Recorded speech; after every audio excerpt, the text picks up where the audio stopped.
Morning, sir. They can hear everything you're saying. Hello. Hello, how are you doing?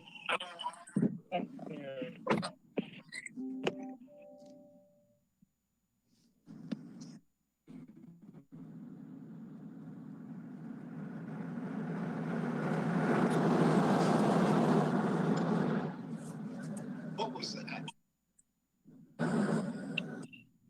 I'm not hearing David.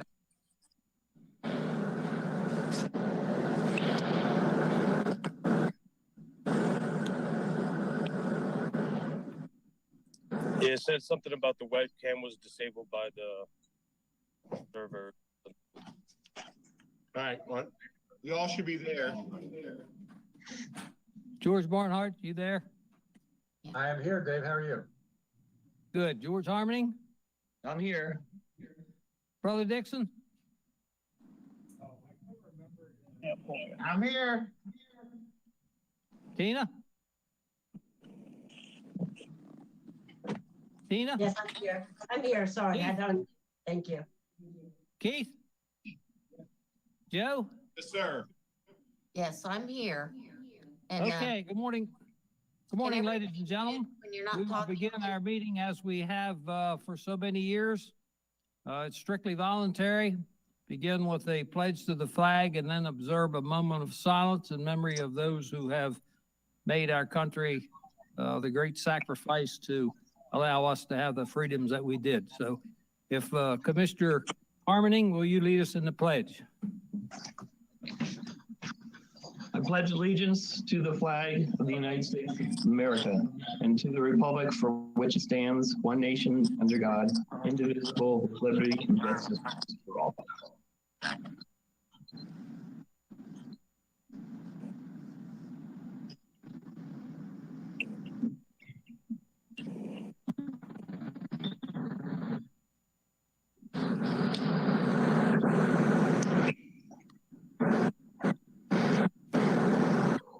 Thank you very much. This time I would ask our attorney, Mr. Dixon, if he will call our first case 6235, please. Case 235, a Class A beer, wine, and liquor license issued to Gurmeet Gruel for the use of Simran Enterprises, Inc., trading as New Windsor Liquor and Deli, 409 High Street, New Windsor, Maryland, 21776. Violation hearing, Rule 7. Illegal conduct, and Rule 56, consumption of alcohol while working. In the file of this matter, we have the following documents.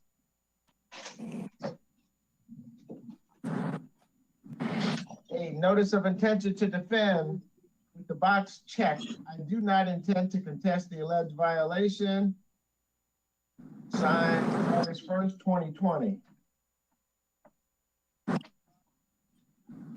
There is a delivery of notice of hearing, acknowledged receipt of the letter dated July 9th, 2020, delivered by hand on July 9th, 2020, received by,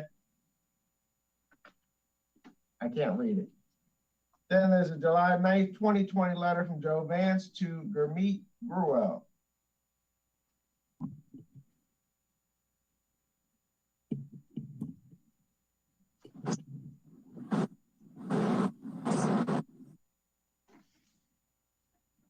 There is a inspector's report for licensee and Board of License Commissioners, date and time of inspection, March 24th, 2020.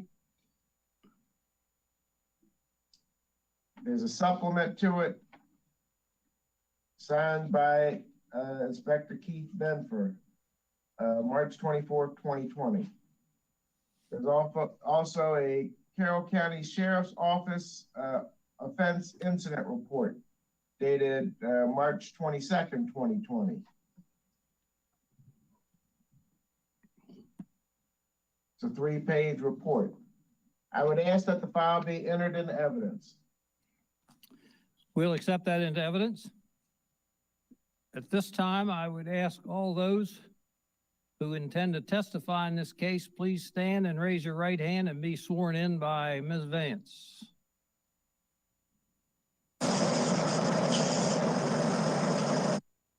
Do you swear or affirm under the penalties of perjury that the testimony you're about to give is the truth, the whole truth, and nothing but the truth? I do. Yes, I do.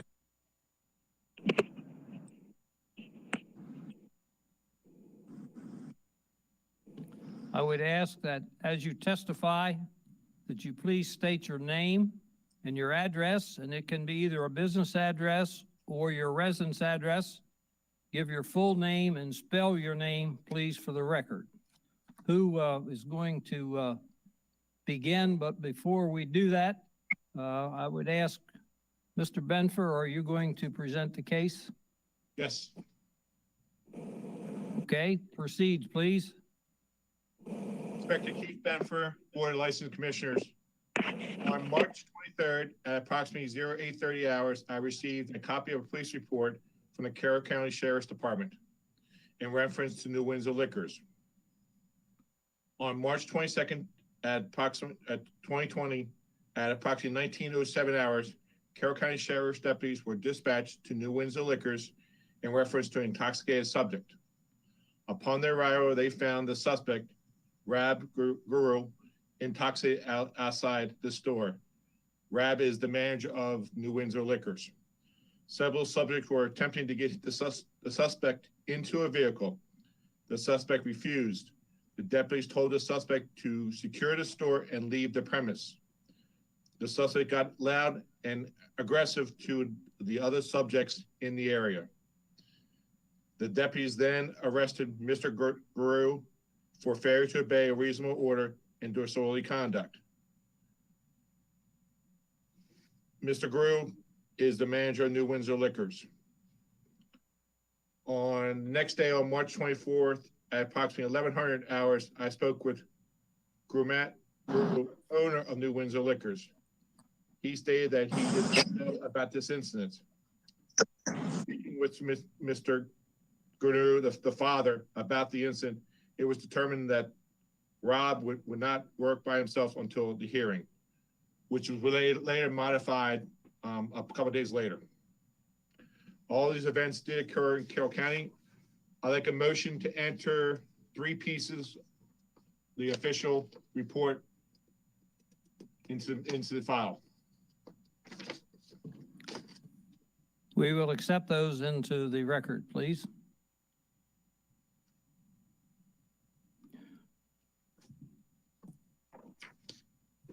Anything else to enter? That's my case.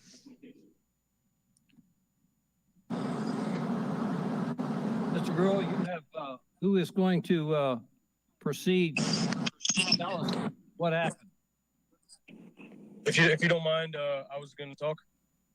All right, so my name is Rapneet Graywal, 6541 Ballymore Lane, Clarksville, Maryland 21029. My name is spelled Rabneet. Last name Grewal.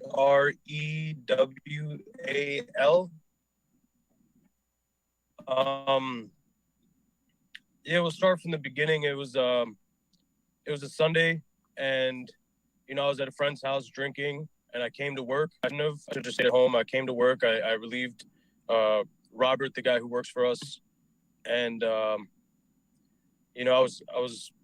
had been drinking, for sure. I got to the shop.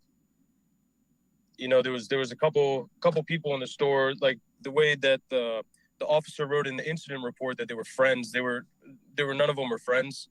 They were acquaintances, just customers.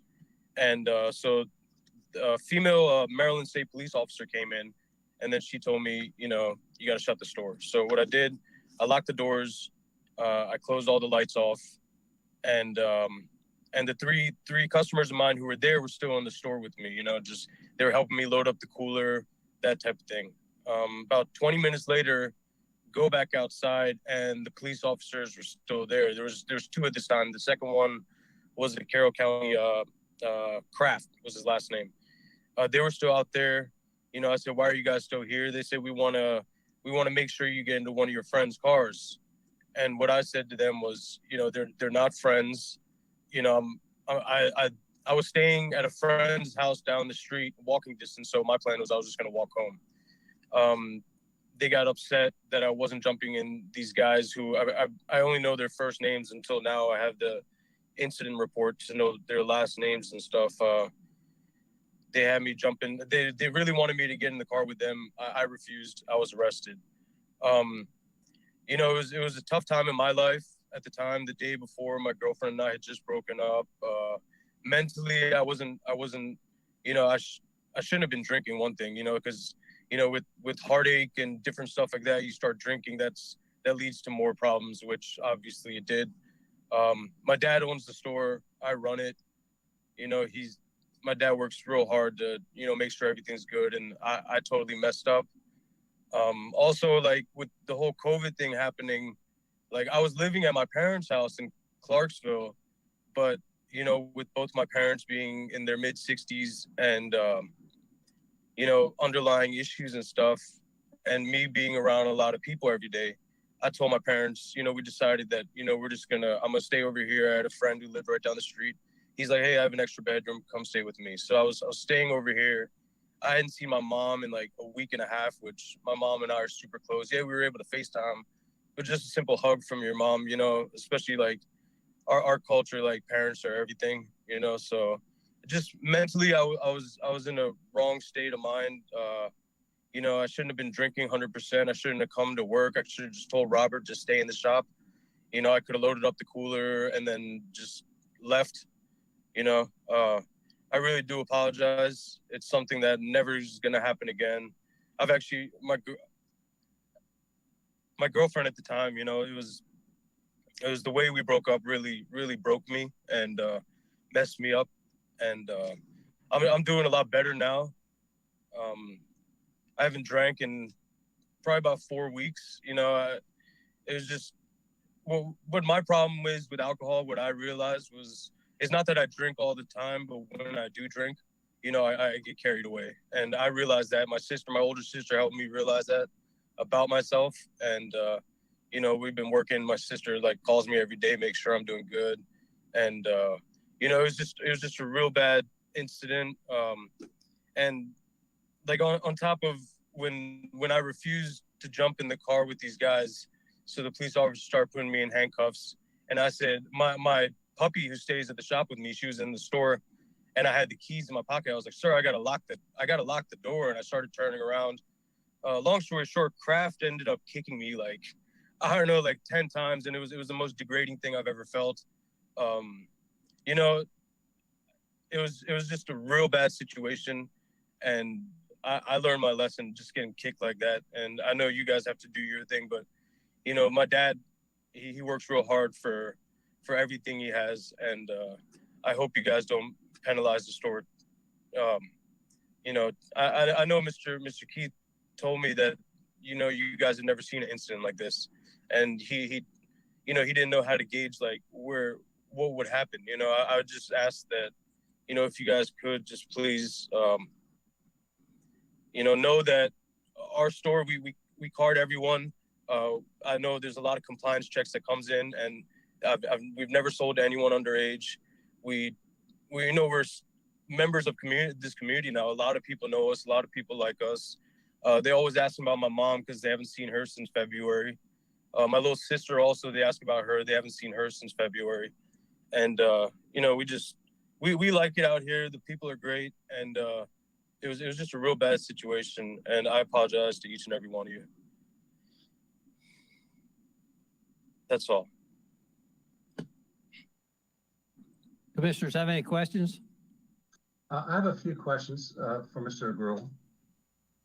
Why did the trooper come to the store originally?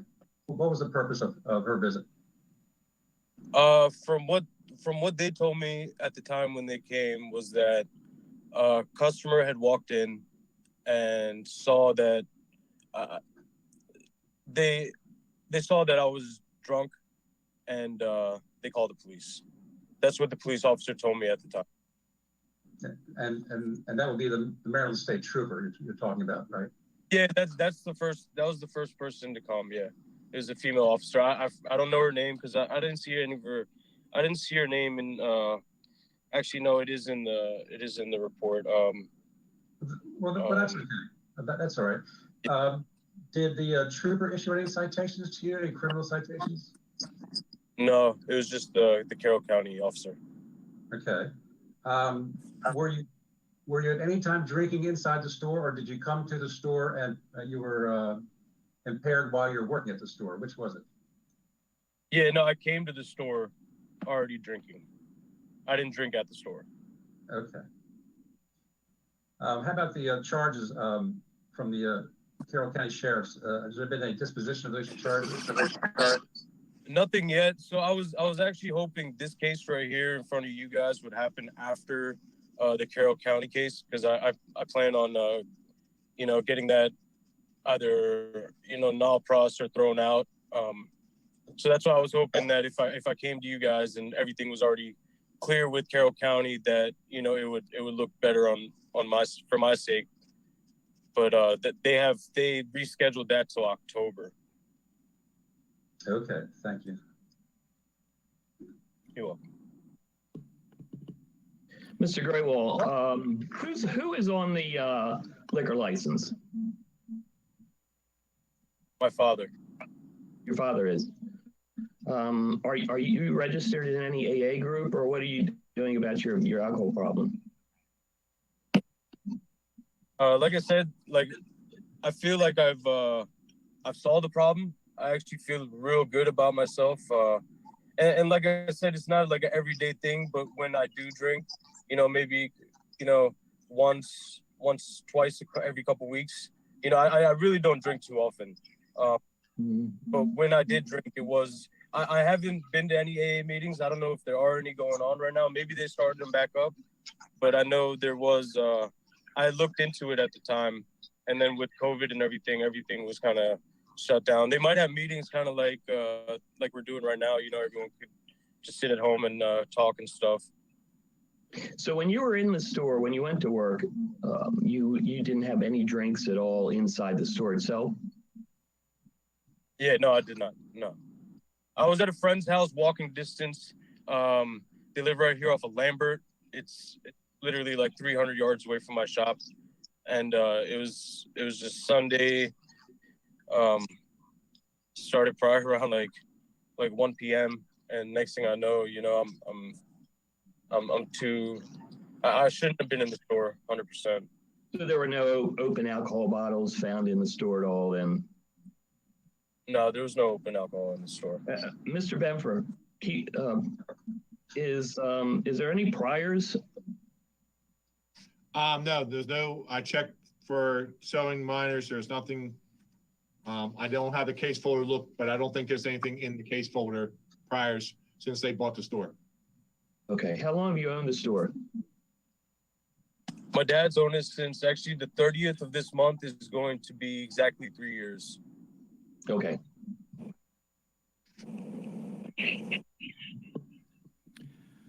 I have a question for the What license. were the charges placed by the sheriff?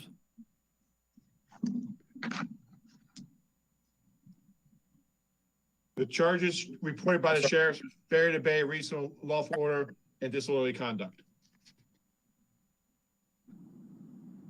Mr. Girl, what time does the store open?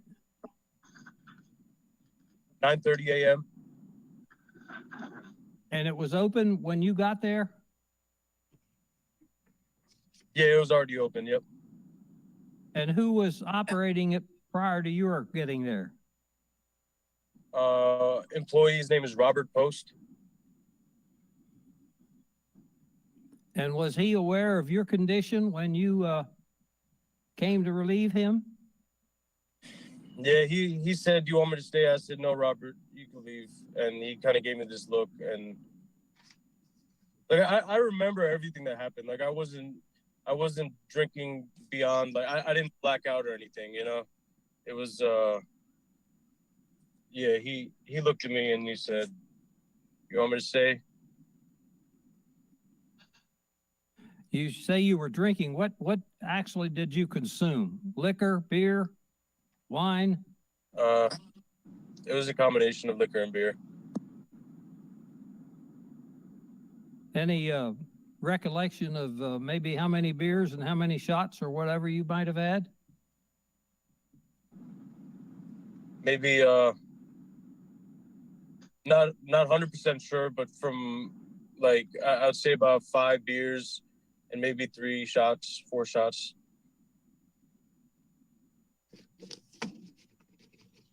Any other questions of this witness? Yes, Mr. Chairman. I have a couple. What time did you arrive at the store on Sunday? Probably about like 6. Yeah, probably around 6 o'clock. Yeah. 6 p.m. Yeah, okay. 6 p.m. And do you, I gathered from your testimony that you are not completely convinced that you failed to obey a reasonable order. Is that true? I mean, the way I look at it, they told me to jump in the car with my friends. I know these guys first name basis, you know. I really didn't want to jump in the car with them. 2 of them I know are like not great people, so that's why I just wasn't. And they were the ones that these guys wanted me to jump in the car with. The other guy, Terry, was walking from his house. Okay. So well, I mean, the other guys, I'm not fans of theirs, and they were in the store, you know, and yeah, I wasn't gonna jump in the car with them. Okay. Did the sheriffs give you any other orders besides jump in the car with these guys? No, that was it. The first one was shut down the store. I did that immediately. Lock the doors. I have a garage door that pulls down in front of the windows. I closed that. I turned off the lights, and I thought that was it. And then I stayed in the shop. We loaded up the cooler and stuff, and then 20 minutes later went outside and they were still there. And then when they were there, they said, "You got to jump in the car with your friends." And I was like, "What friends?" And those guys, I mean, they were probably trying to, the so-called friends were trying to look out for my best interest. So they were telling me, just get in the car, Rob, get in the car. And I was like, dude, I'm not getting in the car. I walk to work, I'm gonna walk home. So that's probably the confrontation that they said I'm having with those guys themselves. So Mr. Benford, can you look at the sheriff's report on the incident, and could you just tell us how the sheriff described the disorderly conduct?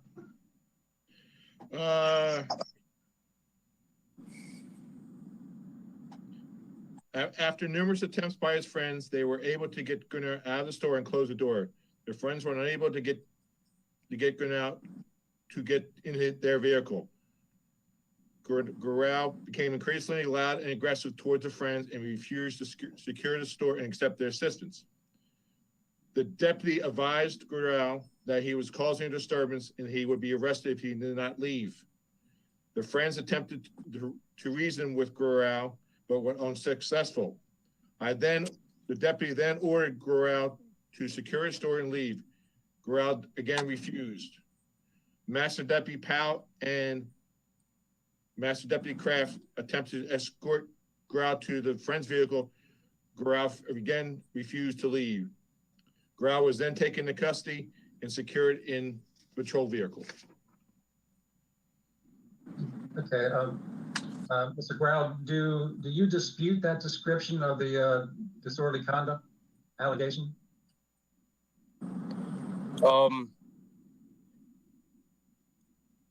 The only thing I would say is that the store was secure, except I guess secure in the sense of locking the door. No, the door was not locked yet.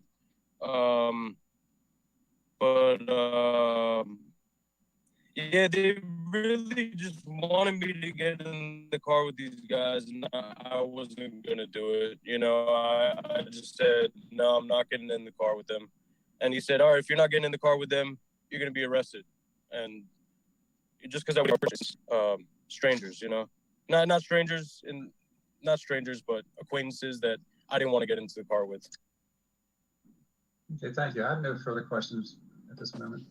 Mr. Gural, I'm a little confused about the police report said that you refused to secure the store. Why would you refuse to secure the store? Did you not want to leave the store? No, I don't know exactly what they mean by that. My dog was still inside. you know, so I had to grab her and go. You know, I didn't want to. I think that was maybe something that, you know, it's just that the dog was still inside. I was standing outside. They wanted me to get in the car with the friends, and I was like, no, I'm not getting in the car with them. But at the time, I still had my dog inside. I still had to grab the leash, go inside, and you know, it was.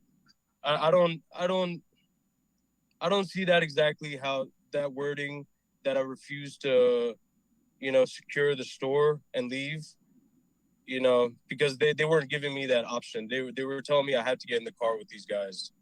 And it wasn't just leaving. Leaving would have just been me walking away, which I would have gladly been doing. Did you tell the police that you were going to walk home? Yeah, I did. And what did they say when you told them that? This Kraft really wanted me to get in the car with these guys. I don't know why. I guess he thought it would be safer than me walking home. I don't know. But he really, like, it was, and I'm telling him they aren't my friends. I was telling him they aren't my friends. I'm not jumping in the car with them. And he said, it sounds to me like you know these people a little better than you think. If you knew it was more dangerous to get in the car with these people. I don't know if you know any of the names of the guys. There's a guy, Carol Schisler Jr., and a lot of people out here know him, and he's not the greatest guy, you know. So that and the guy with him, Brian McIntyre, that's also someone that a lot of people know are no good. So I wasn't trying to get in the car with them, you know. So when the police were trying to get you to leave, was your intent that you wanted to stay at the store and operate the store? No, I definitely wanted to get home. There was still some stuff left to do in the store, you know. I didn't even think the money was all counted yet, you know. So there was stuff I had to do. Like I said, my dog was still inside, so I wasn't just gonna up and leave her. No, but I really, of course, I wanted to go home. You know, it was just the police officers still standing outside. They really, for some reason, wanted me to get in the car with those guys. I refused that, and I think that's what got him more upset. And then I started telling him these aren't my friends, you know. And I said it out loud to also understand that I'm not getting in the car with you. And yeah. Okay, thank you. You're welcome. Commissioners, any other questions? Not at this time, not of this witness. Okay, at this time, Mr. Gurmeet, would you like to make any comments as a licensee and owner of the store?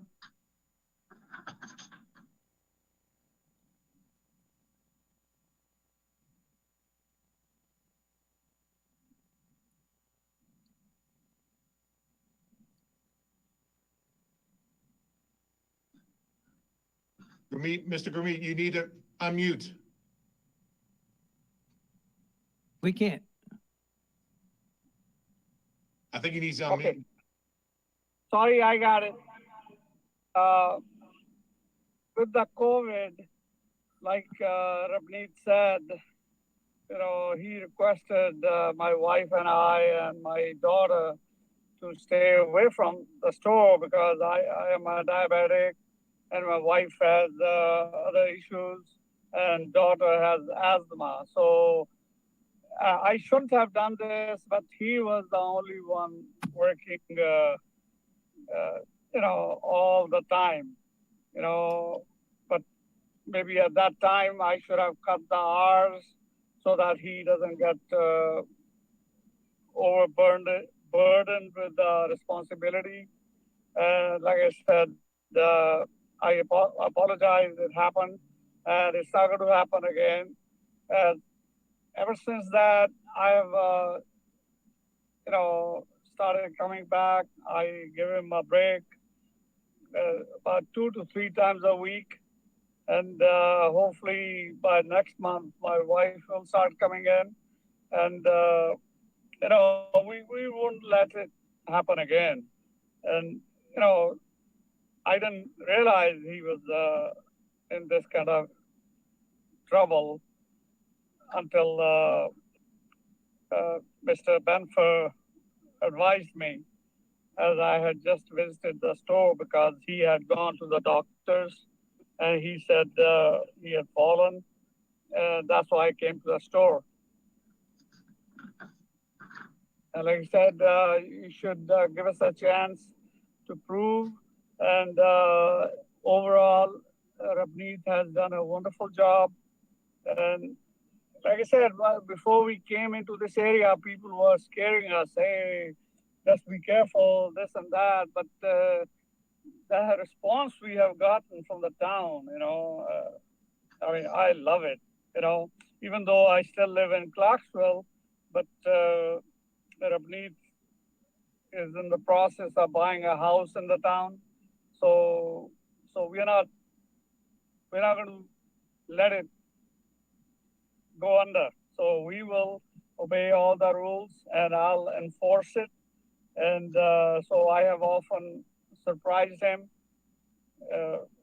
by visiting when he's not expecting me. And things have been within the law.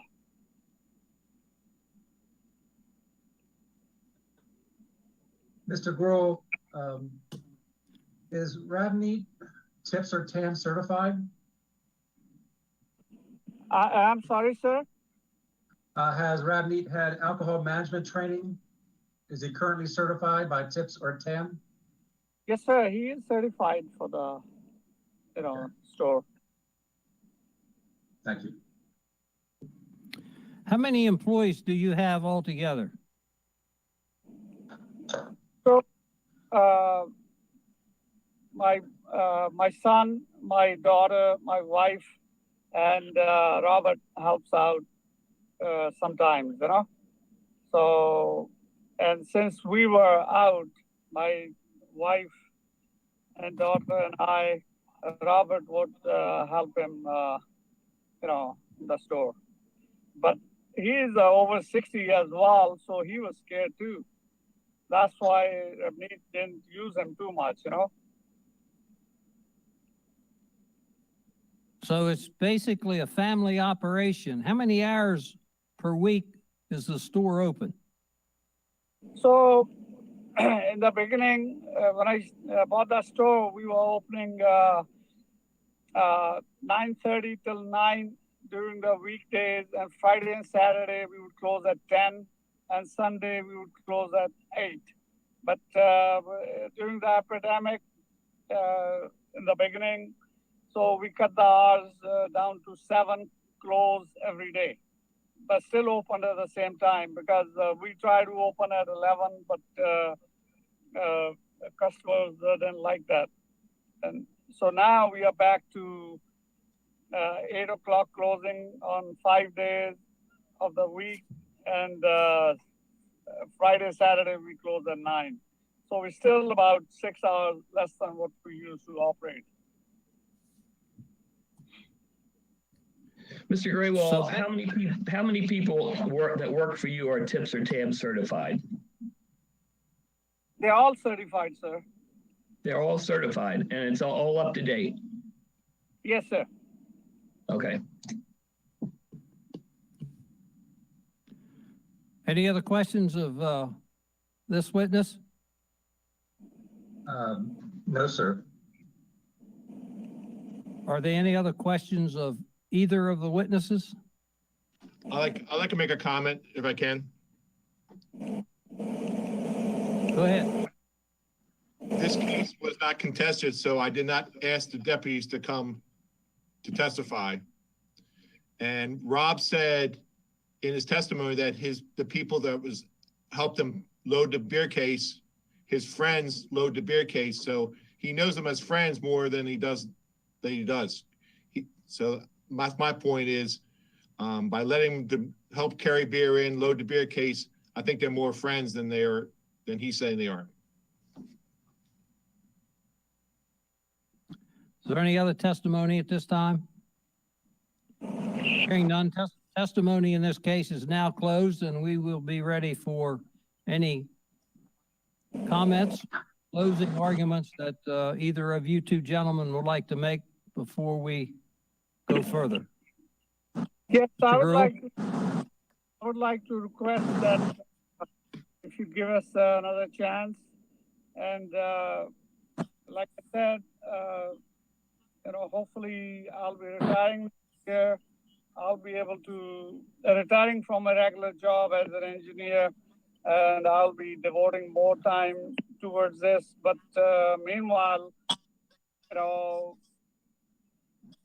if you have to find these, we beg not to ban Rabneet from working here, because that will destroy the business, and we kind of serve the community. We have people like us stand by us if there's a unruly customer. Most of them stand by us because they know we are respectful.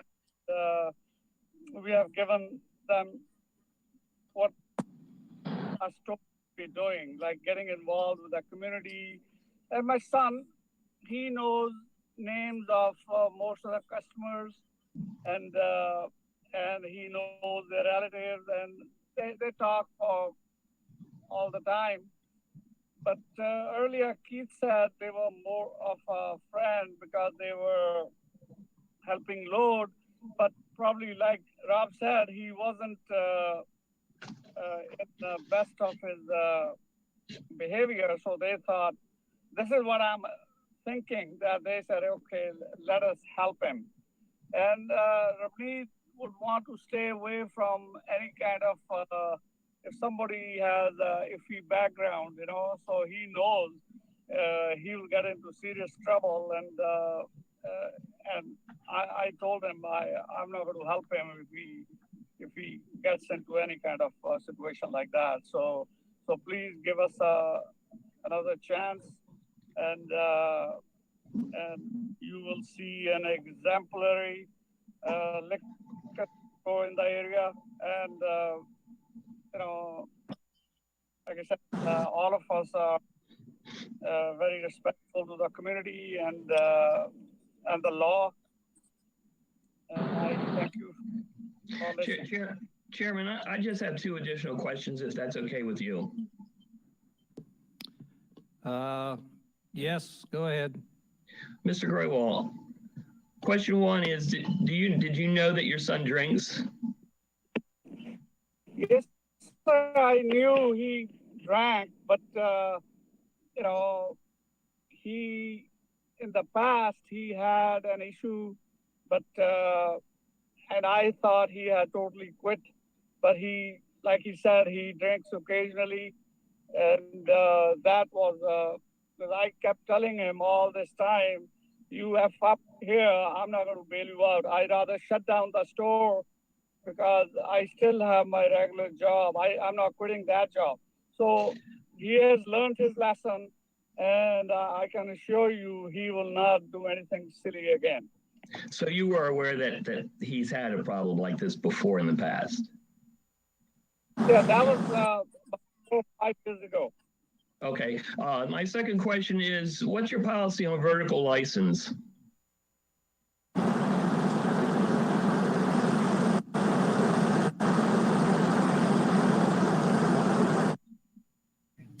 I didn't hear Everyone the who's question. not speaking, please mute. Mr. Grewal, what's your policy on vertical license? What kind of license? A vertical license, one that goes up and down. Oh, I don't let them in because people show me the gun license and other licenses. I said, hey, the gun license is vertical, and the regular license is vertical, and I'm not accepting any vertical license. And plus, I'm not supposed to accept gun license. People come up with all kind of theories. And we do not accept any vertical licenses. Okay, thank you. Mr. Chairman, may I ask a question just to clarify an aspect of Mr. Grewal's summation that I didn't quite hear clearly? Yes, you may. Thank you. Mr. Grewal, did you say moments ago in your summation that Rabneet is an essential employee of yours, and that if he was not working there, that the store would have serious trouble maintaining its business? Yes, sir, because I still cannot come there full time. And my wife is, she has issues. She's actually having an operation tomorrow. And 60, she's close to 63, and I'm 65. And we can't put that many hours. And since it's a family business, you know, it's very tough to have somebody from outside and then they serve a minor, or, you know, the only thing I can do at that time is fire them. So to maintain a good license, you know, I like to keep it within the family. Okay, thank you. I understand. Thank you.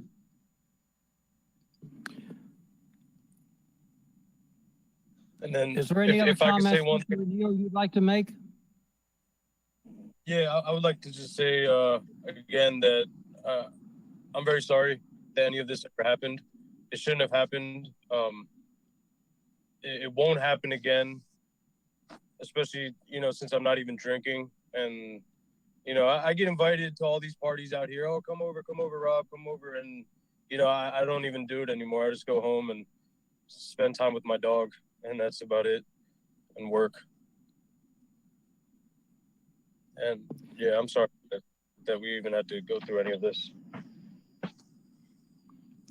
Testimony in this case is now closed. According to the Maryland Open Meetings Law, we will now discuss this case. Gentlemen, you've heard the evidence presented. What comments do you have?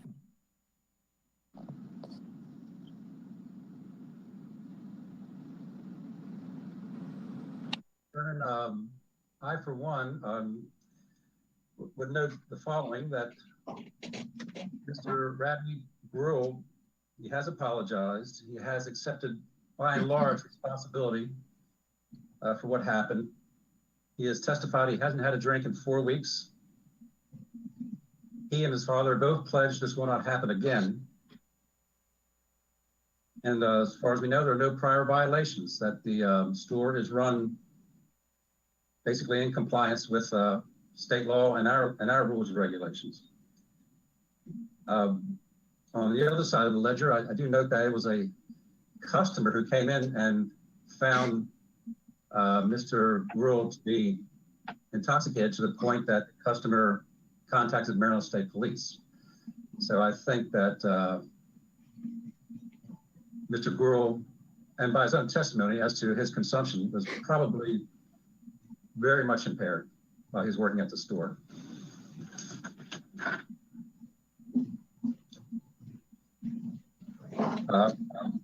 If there's any other comments from any other commissioners? Well, I would like to say about Rule 56 is actually drinking while working. I don't see where he was actually drinking in the establishment itself.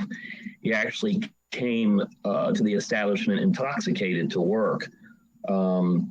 But certainly there is plenty of evidence of illegal conduct. So I think we need to take that into account as well. And I would point out that Rule 56 is one of those rules that has two separate offenses. One is consuming while working, and the other is working while impaired.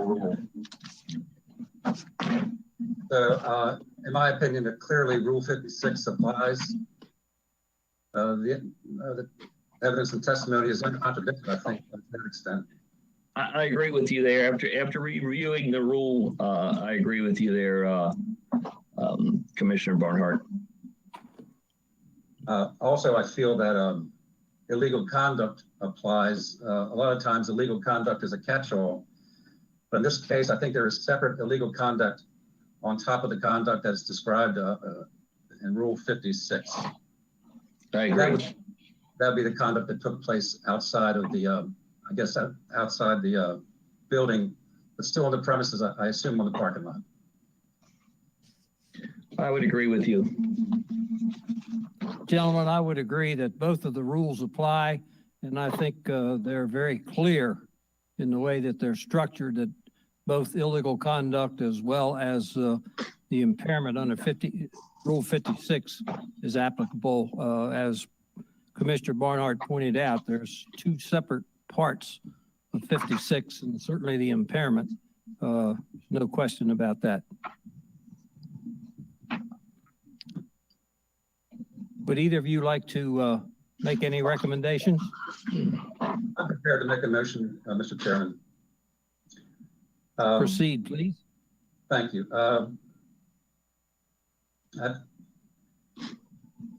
I think that the licensee is culpable, as you mentioned, for violating both rules. And I think fines should be assessed for each violation. Again, there's been an apology. There's been a pledge that this conduct will not occur again.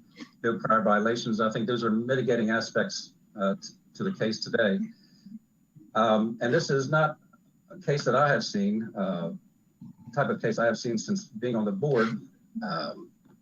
And it's, I do feel that being impaired or drunk while working at a licensed establishment is a pretty serious offense. In fact, I frankly feel it's more serious than selling to a minor. I think there's more danger involved, more public safety issues.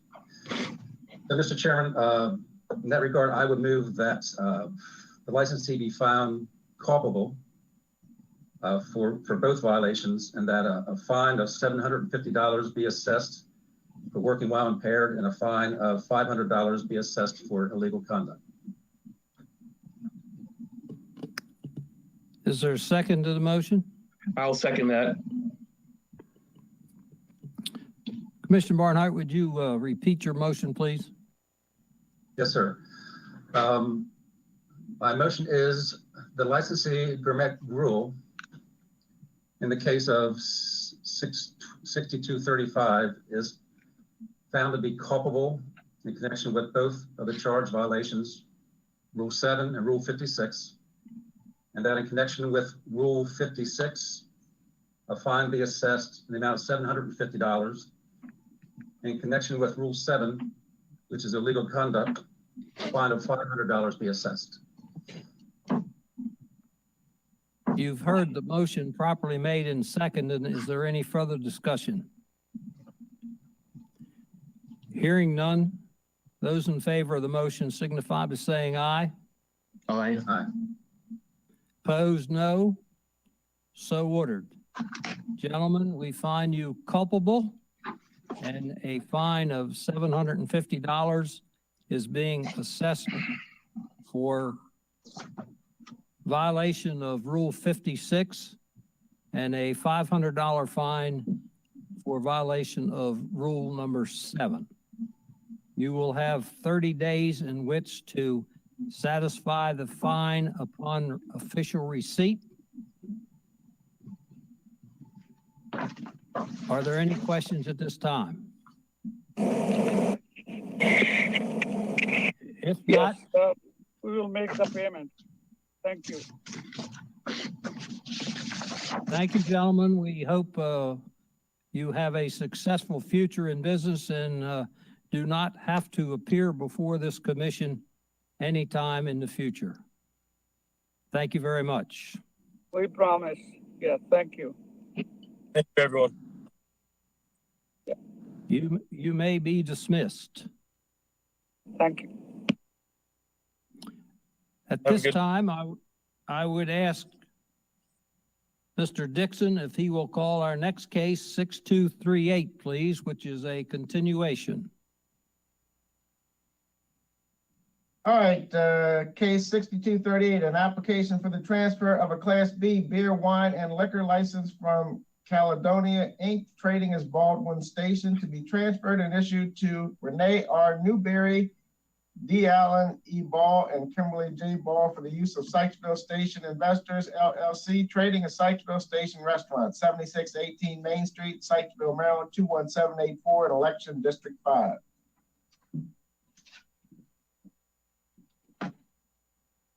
In the file of this matter, we have the following documents.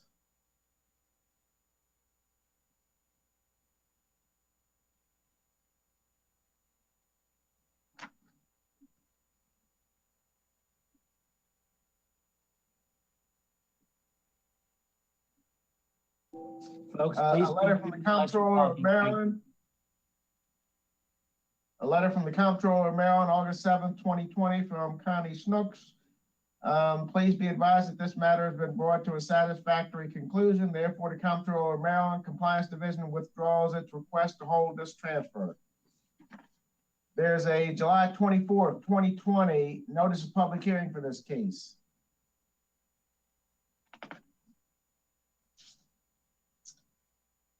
Comptroller of Maryland sent a July 20th, 2020 letter to the Board of License Commissioners, Connie Snooks.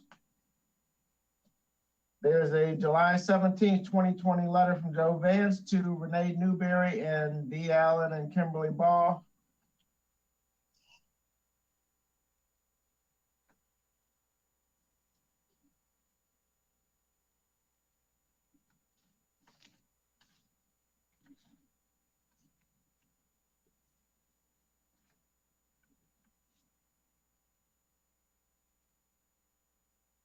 And there is a applicant Renee Newberry. There's criminal background information, there's a driving record, character references. I would ask that the file be entered into evidence. We'll accept that into evidence. At this time, Mr. Ritchie, I assume you are going to represent the applicant?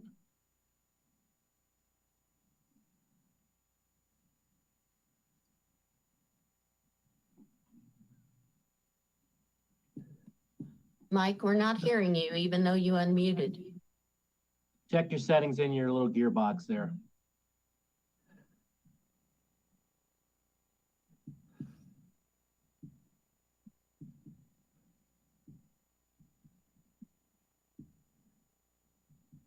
Upper right-hand side, there's a gear wheel. Click on there and make sure your microphone is chosen there.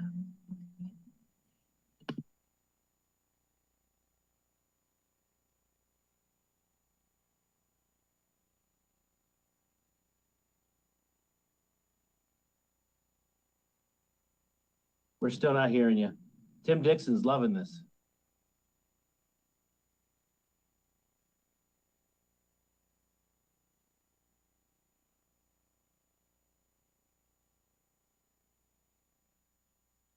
You can always call in.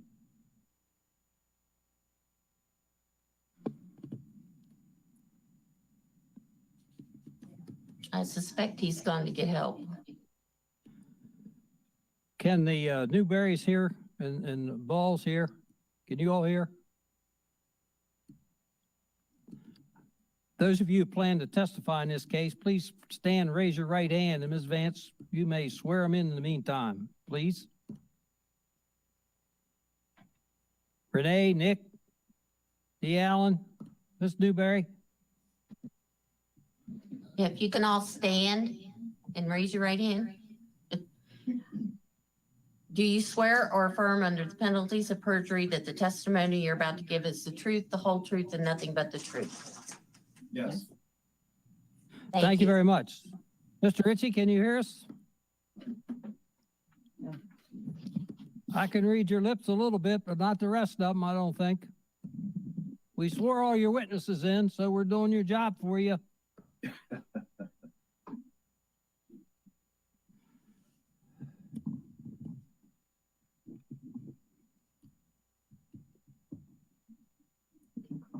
We're not hearing you.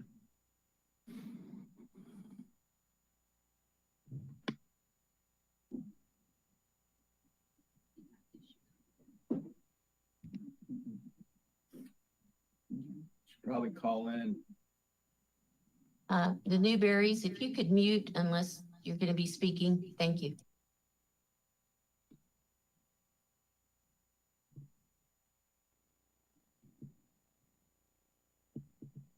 Chris, why don't you repeat the instructions again about the gearbox? There's a gear wheel on the upper right-hand side that opens up the controls for your webcam and your microphone. Open that to make sure that the audio is chosen correctly for what would be your microphone.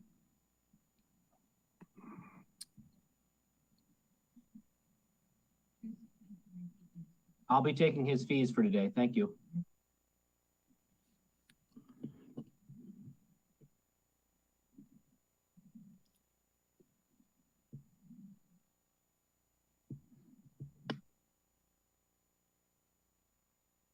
Mike, you can always call in too if you're having trouble.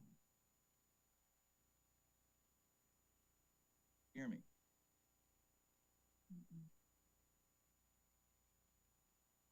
Yeah, I heard you that time. Turn your volume up. You did? Yeah, there's something there. There. Where do you do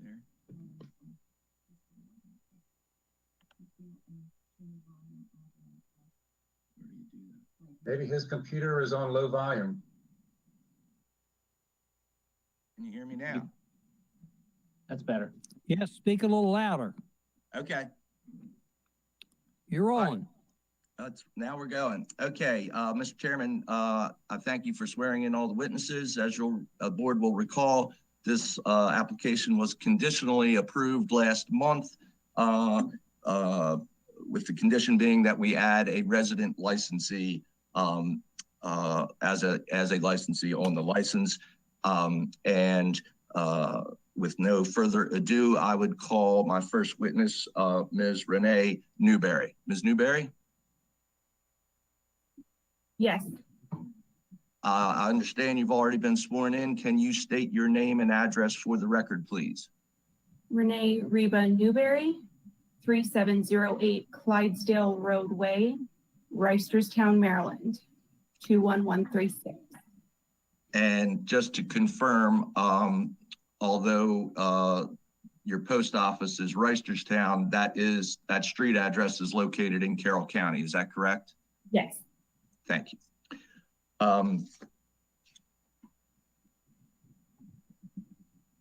Ms. Newberry, you're a registered voter and pay taxes in Carroll County. Is that correct? yes, Thank you. And you're here to be approved as the resident licensee for the business to be known as Sykesville Station Restaurant and Bar. Is that correct? correct. And that's located at the foot of Main Street, 7618 Main Street in Sykesville, Maryland, correct? Yes, Thank you. Have you ever been convicted of a felony? no, Have you ever been found guilty of violating gambling laws or alcoholic beverage laws? no, Have you ever been found guilty of any offense against the laws of the United States? no, Have you ever held a license for the sale of alcoholic beverages previously? no, Okay. And have you ever applied and been denied? no, And my understanding is that you will, you have paid a $5,000 financial interest into the LLC for a 3% membership interest. Is that correct? yes, And that's reflected in the assignment of membership interest that the existing licensees signed that we provided a copy to the board earlier this week. Is that correct? yes, Do you have a spouse that's licensed anywhere? with a liquor license, no, Yes, I'm sorry. Will anybody other than Mr. and Mrs. Ball have a financial interest in this license? no, And will any manufacturer, brewer, distributor, or wholesaler have an interest in this license other than for the purchase and sale of inventory? no, not to my knowledge. If granted this license, will you conform to all laws and regulations relating to the sale of alcoholic beverages by a restaurant? Yes, Thank you. Now, Ms. Newberry, your involvement here is to meet the requirement of a Carroll County resident being on the license. Is that accurate? yes, Okay. And you otherwise don't plan on having any particular involvement in the operation of the business. That's going to be run by your father and his wife as previously testified to. Is that correct? yes, I understand you will be, however, a regular customer so that you'll be able to keep an eye on things and observe how the operation is being conducted. Is that correct? Yes. And we'll negotiate with your father on the on your fees for the various restaurant meals and beverages. Is that correct? Yes.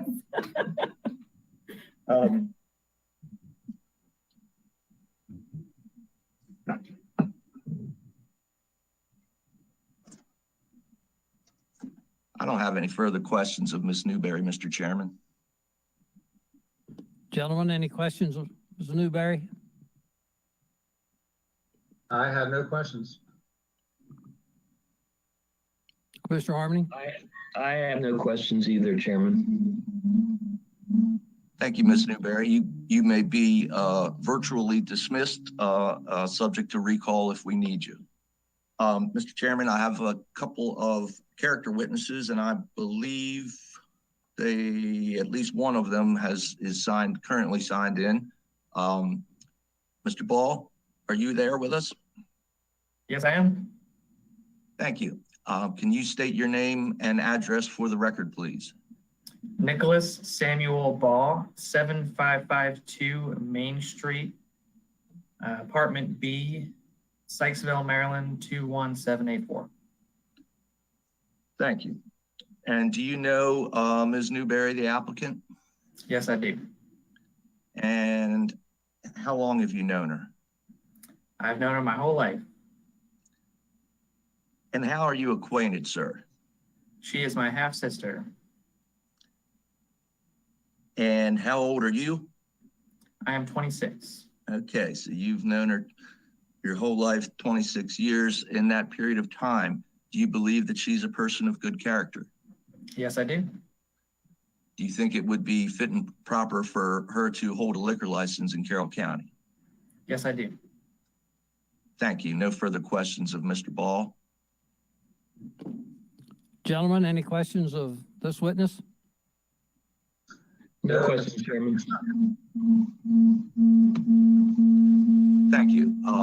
Hearing none, you may proceed, sir. Thank you. Ms. Horn, is Ms. Horn with us? It's Mr. Kim Horn. Or Mr. Horn, I'm sorry.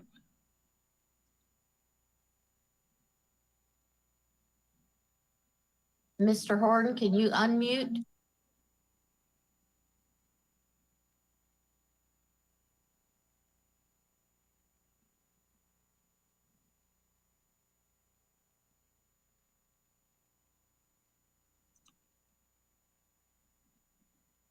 Renee, do you have a way of calling him on a cell or anything?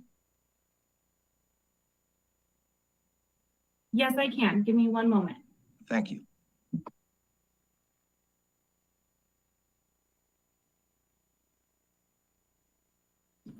Mr. Nick Ball, if now's the time, if you want to say anything bad about your half sister, now's the time to get back to her. Just be careful what you say, though. I have absolutely nothing bad to say about my sister. It's one of the best people I know. Good. Mr. Ritchie apparently never pulled her hair when she was a young kid and did something to him, so you know. Well, hair jokes aside, Mr. Chairman, I would agree.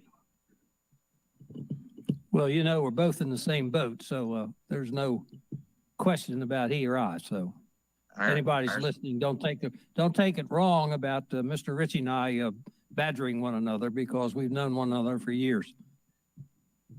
A very long time.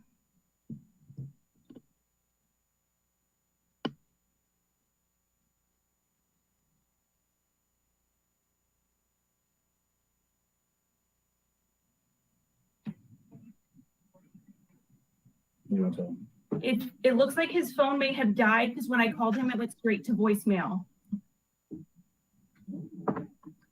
It's challenging. Is there someone else from your list you'd be able to get real quick? Maybe Aaron. Renee, could you by any chance text him? I can't. Is Angie Brown? Amy and Is Amy here? Yes. If the commission would allow, there's another person from her character reference list that's already been submitted that we should be able to get here in a couple of minutes. She's in the other room. I think that would be acceptable.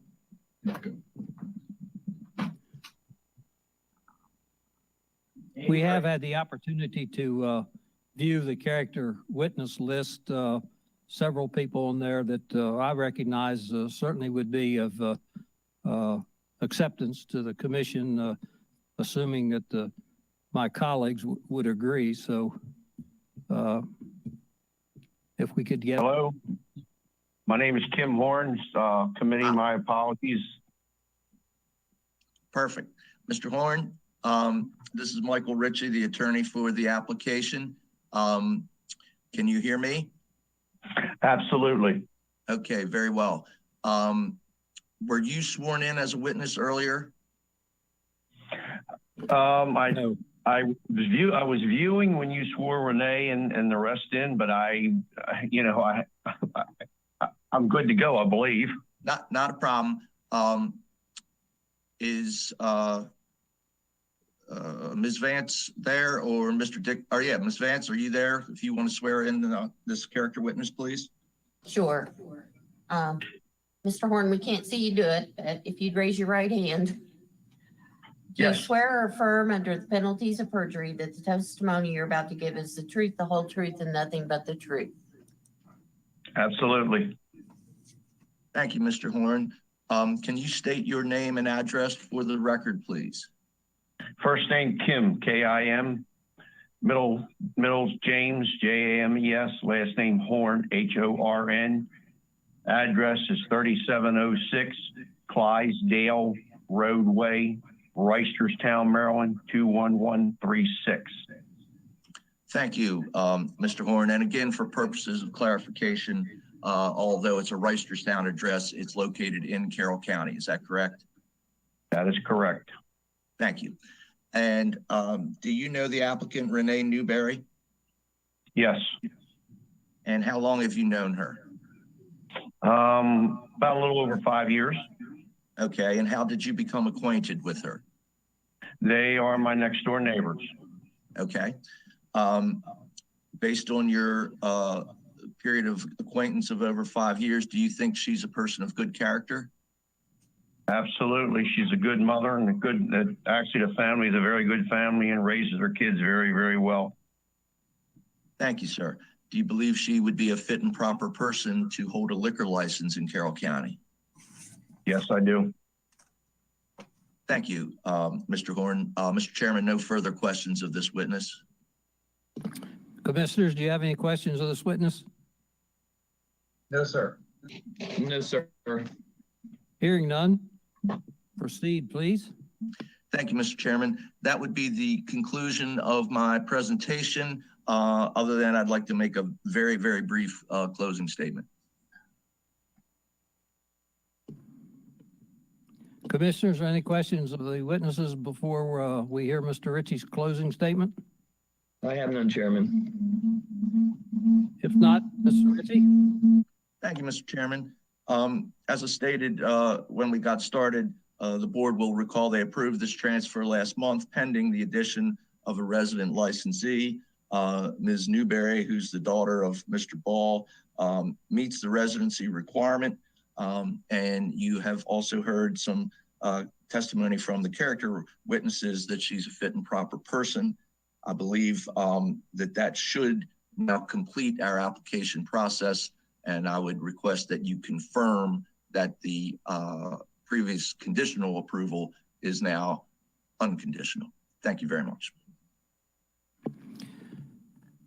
Commissioners, you have heard the testimony and the closing statement. All evidence has been presented and is closed at this time.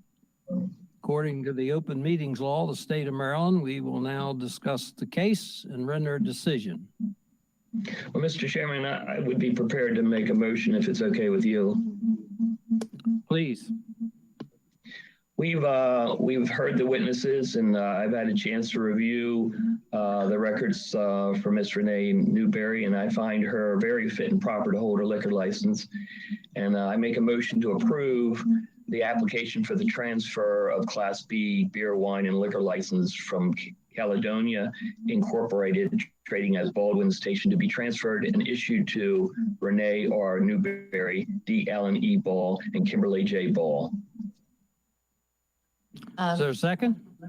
May I add that the approval should be conditioned on the final approval of the county agencies that have to give input? Yes. Mr. Chairman, I would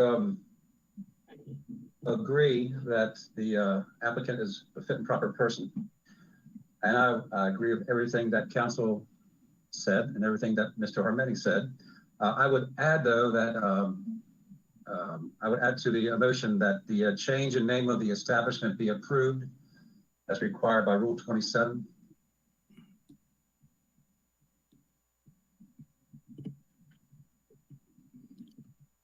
You offer that change- as an amendment?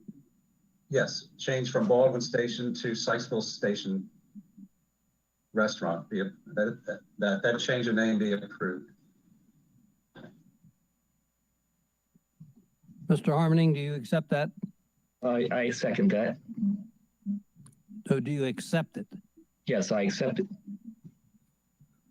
So would you like to state the motion, please?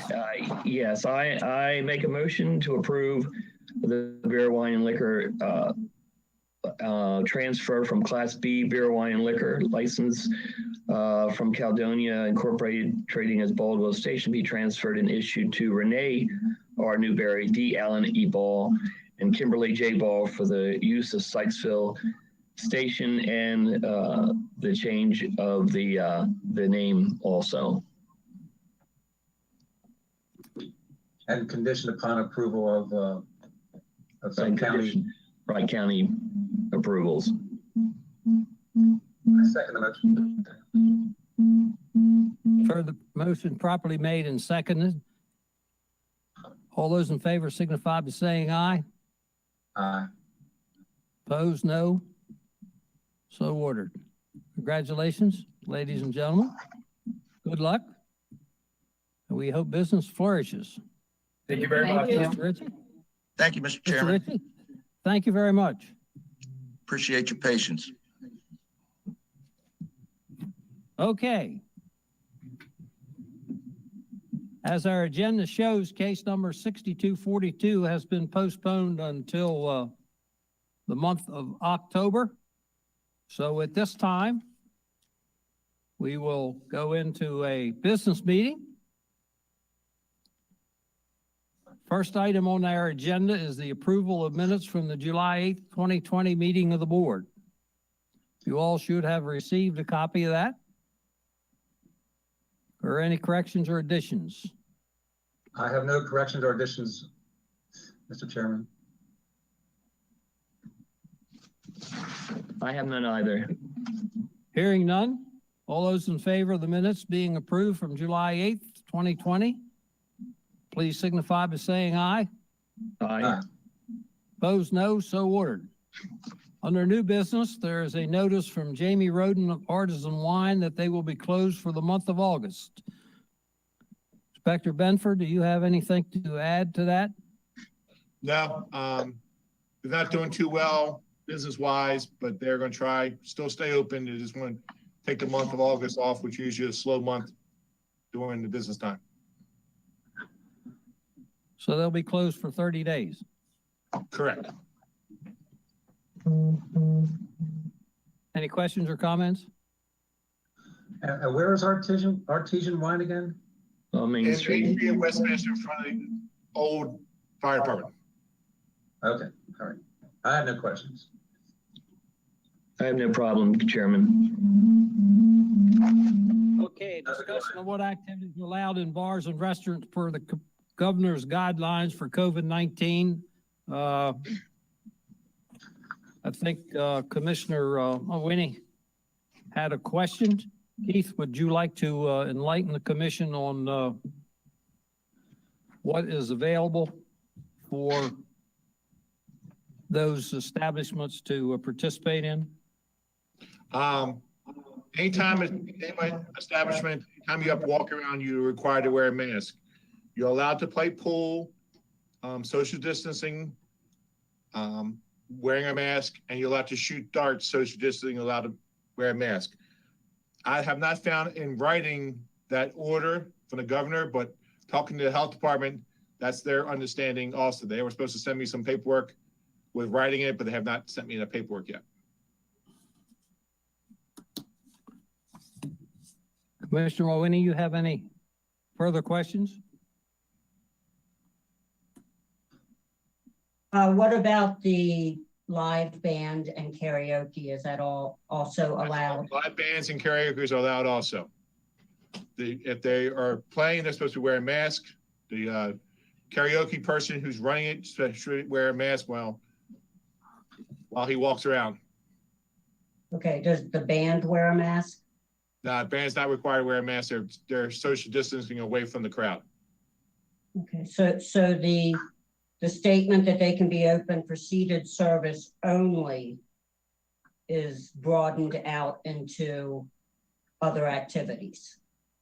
Correct. But if they're up out of their seat, they're supposed to be wearing a mask. Mr. Chairman, after these questions were raised, I went back and looked at the governor's order.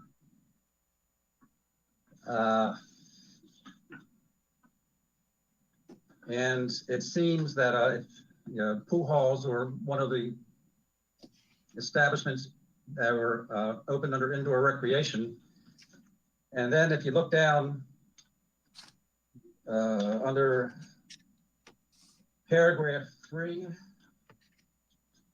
and then subparagraph E, Roman numeral number 2, number 6, the governor also opened indoor areas of any other establishments that are subject to the admission and amusement tax under Title IV of the Tax General Article. And I went on to the controller's website to get some more information on the amusement and admissions tax, and that's defined as a local tax collected by controllers' offices, incorporated cities and towns. It's imposed on gross receipts from admissions, the use or rental or recreational sports equipment, and the sale of merchandise, refreshments, or services at a nightclub or similar place where entertainment is provided. So I think under the governor's order, that particular part of it, he's opening up nightclubs, subject to the restrictions of the health department. Now, I'm not sure how comfortable I am with dance floors and so forth, but I think under the governor's orders, if they're wearing masks, the nightclub can be open if they are paying amusement and admission tax.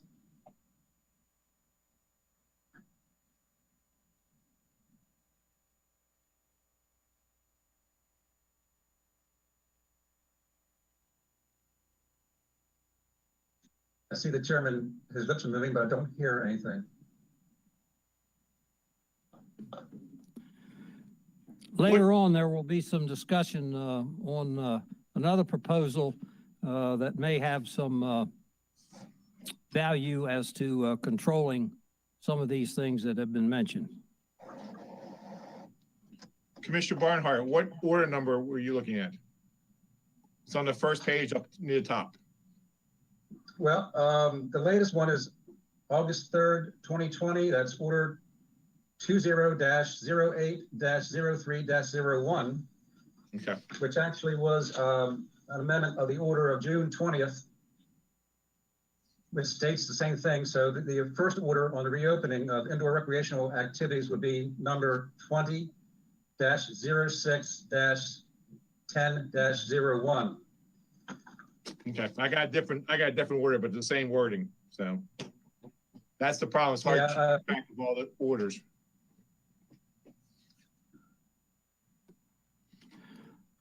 I think that the order that Commissioner Barnhart just mentioned to probably is the latest one.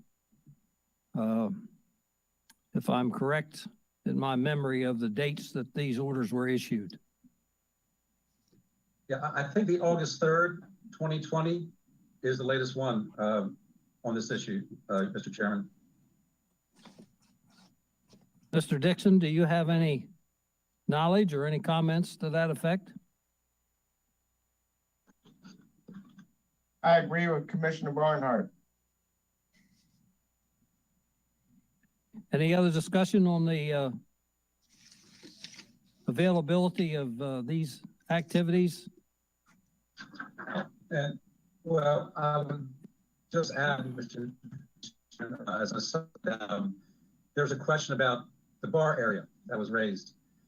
And there's a Maryland Department of Health directive and order that was issued per the governor's orders, which discuss the bar area. And on the directive from the Maryland Department of Health, it says customers seated at the bar must comply with the appropriate social distancing guidelines of at least 6 feet, except for households or a group seated together. Standing in a bar area should not be permitted. So I think the bar area can best be understood, at least under this language, as the area where someone would go to get served at a bar, not necessarily the general premises in which a bar is located.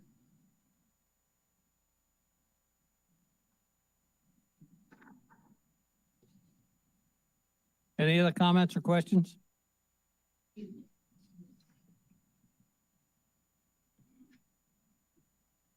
So basically what you're saying, there's no standing at the bar where a patron cannot get up from a table and walk to the bar to get served. Correct. You cannot serve at these establishments anyone who is not seated. So you have to be seated to get a beverage or food. You can be seated at a bar with this distancing, but no one can walk up to a bar and get served, and that's considered a bar area, at least the way I interpret this language. I agree with that also. That's the directive I got from the health department.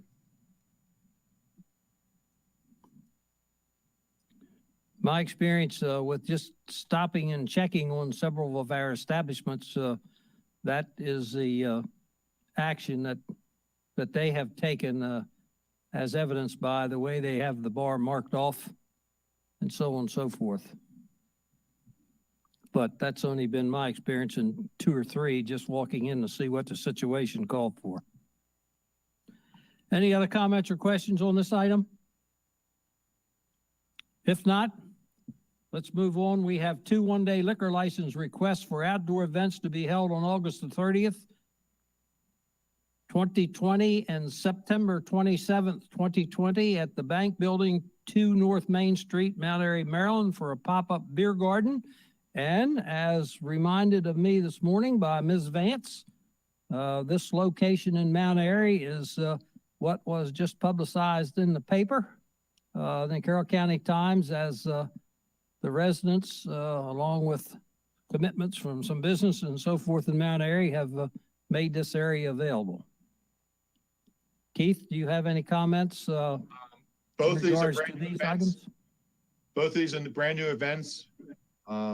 By the picture and by dealing with Mount Airy in the past, they should be no problem.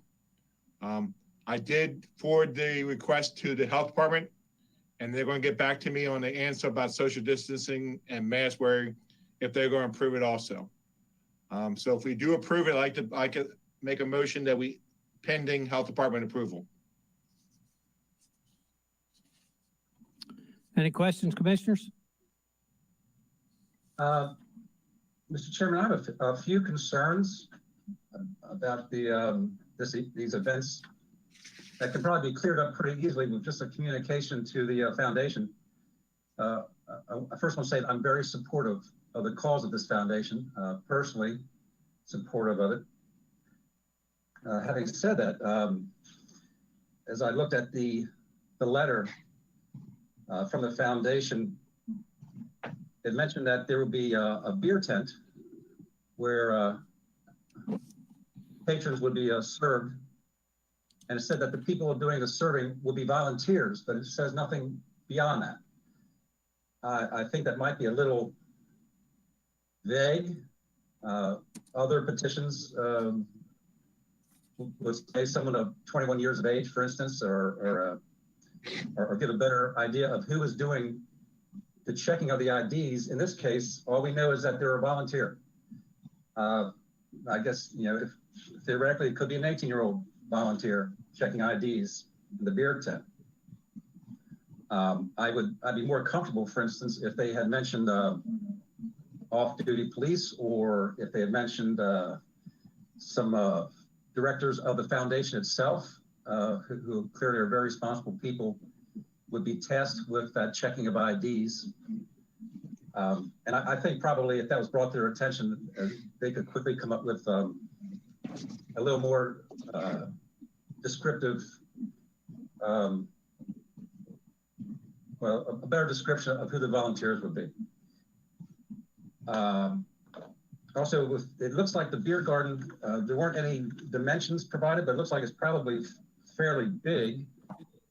But in their letter to this commission, I mean, to this board, there was there's nothing mentioned about who would be monitoring the actual beer garden for compliance, to make sure that beers weren't being passed around from someone who purchased it to someone who should not be drinking it, like a minor. I would like to have seen some type of mention that they would have monitoring in the beer garden to prevent beers from being passed around. They're expecting a fair amount of people, 200 people.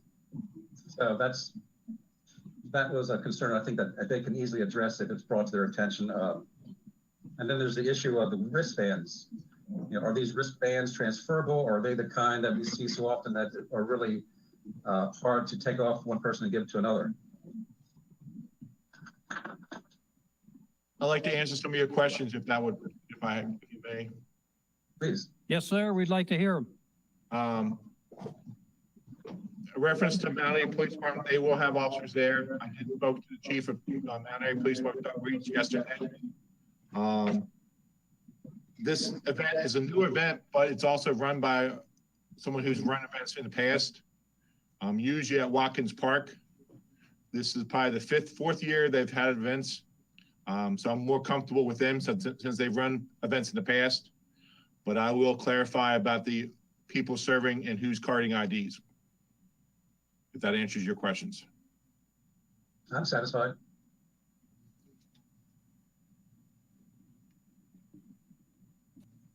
As I look at this diagram, it looks like the beer tent is a sufficient distance away from the parking lot, and where the stage is facing, I assume, the parking lot.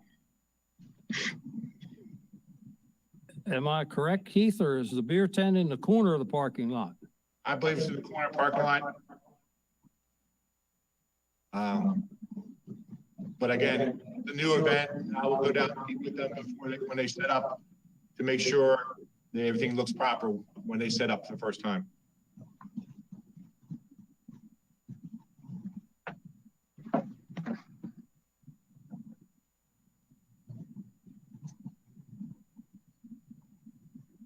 Is this some type of festival or something? To me, it's not exactly clear. All the letter states is for a pop-up beer garden. It's a fundraiser for that foundation. I understand that, but it's not in conjunction with a 5-mile run or anything like that? No. What's going to be on the stage? Live music? Yes. So basically what it's going to be is a beer party. Or just make sure beers aren't passed around. I will, when I go down and talk to them, when they set up in the first time. But again, I'm comfortable because they've done these events in the past. Yes, usually with the run or something else attached to it. But I will be down there. I think Mount Airy has run very safe events in the past. I would have no problem with this. Is the area large enough if they They expect 200 spectators, 200 people to participate. Are we 6 feet apart drinking beer, or what's the procedure? I forward the email to the health department to get their opinion on it also. It's big. I don't know if 200 people can fit in the area or not. It'd be tight. The health department has to approve this?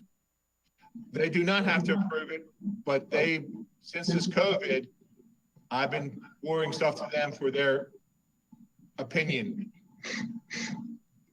And if they don't think it's a good idea, I don't think we should approve it. Well, that's the point I was trying to get to, because the next item on our agenda is something new that's popped up here, and I just wonder how that's going to be controlled if you've got 200 people in an area like this. Certainly, I would think the health department would have to have input as to whether they can have it or not.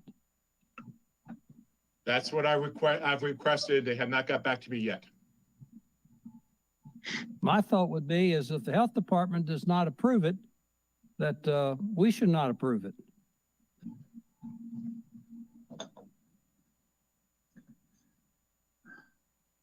I would agree with that.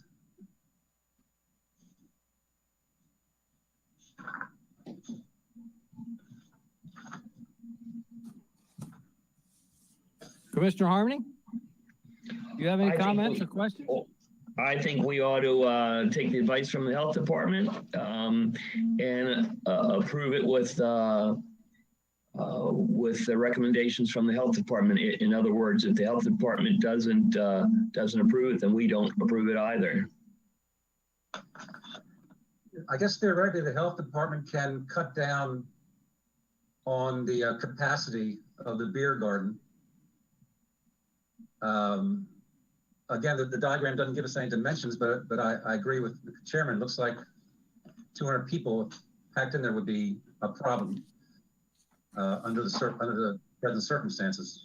Well, the health department very well could limit the amount of people that's going to be allowed to be in there. Right. But I don't know if that's on the radar or not. I think we should go depending on the health department's recommendations. If they say it's fine, I think we should approve it. If they say no, it's not, then we shouldn't approve it at all. The hours of operation kind of puzzle me a little bit. 9 a.m. to 1 for a beer garden. But then it says the start time is noon to 4. So that confused me as well. It's like two different windows of time. So when does the band start? What time do they start? This letter doesn't even mention bands, but I'm assuming that there will be bands there based on what Keith says. So maybe start time of music is noon to 4, but the hours of operation of the beer garden is 9 to 1. Although that doesn't make a lot of sense to me, but again, I'm very supportive of what this foundation is doing, and I would hope it can be done safely and properly for the foundation.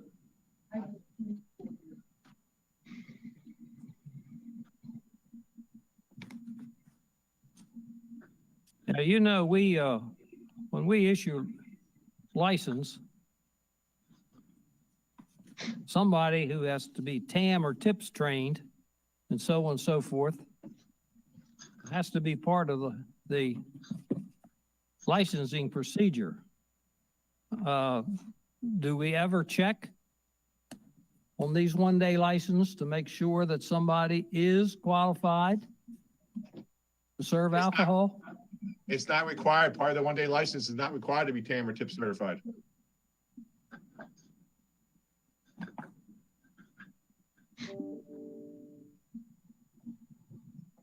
Keith, is that a state regulation or is that a county regulation? It's neither. There is no regulation saying they have to be TAMs or TIP certified. Okay, so nothing's even mentioned. Okay.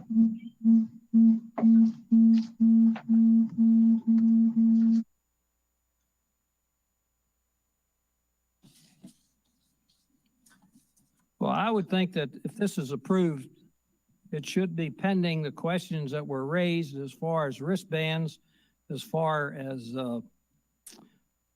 crowd control and location and so forth, and pending the approval of the health department, in my opinion.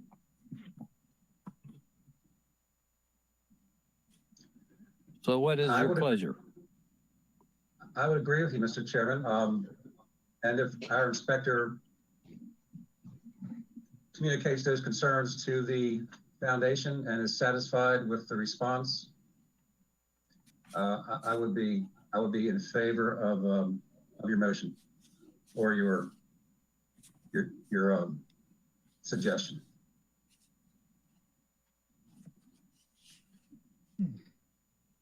Mr. Harmony? I would be in favor of approving it as long as it's following all health department's rules and regulations, whatever they recommend. As well as our other concerns. Yes. So do we need a motion to approve these two applications? Or actually, it is two applications, but it's two different dates. Pending approval of the questions that have been raised. And approval of the health department and the inspection and so on and so forth by Commissioner or by Inspector Benfer to solve the issues that have been raised. Is that the motion? Yes, that would be it. And would you make that motion, or Commissioner Barnhart, one of you make a motion? I would make the motion that the applications of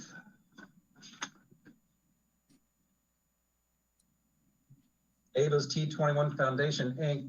for 2 special licenses on August 30th and September 27th be approved, subject to Mr. Benfer's discussions with them concerning our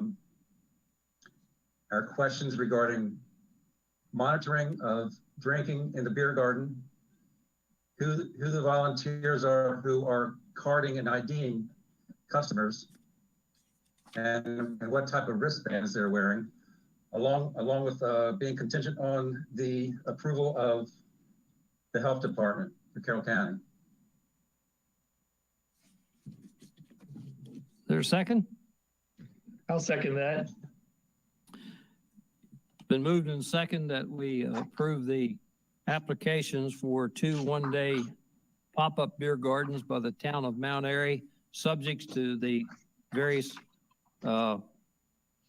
questions as submitted and with the health department's approval. Any further discussion on the motion?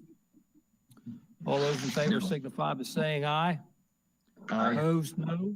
So ordered. Now, let's skip the next one while we're talking about one-day applications. We have a one-day liquor license application for an outdoor event for Tonytown Chamber of Commerce for a crab feast at Memorial Park on September 12th, 2020. And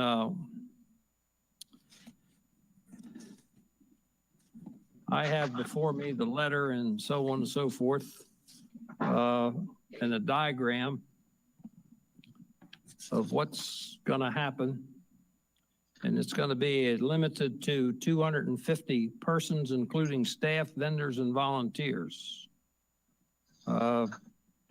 Gentlemen and lady, have you seen all of this paraphernalia and information and so forth? Yes, I have seen it, Mr. Chairman.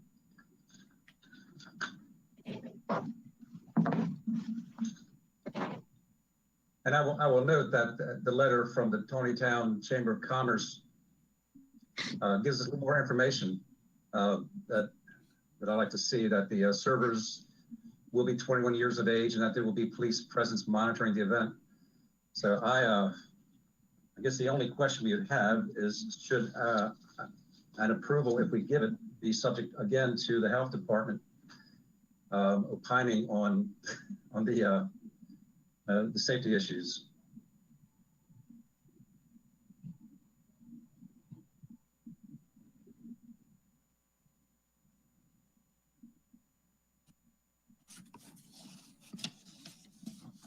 Commissioner Harmon, you have any questions? No, I have no questions about that. I would agree with Commissioner Barnhart.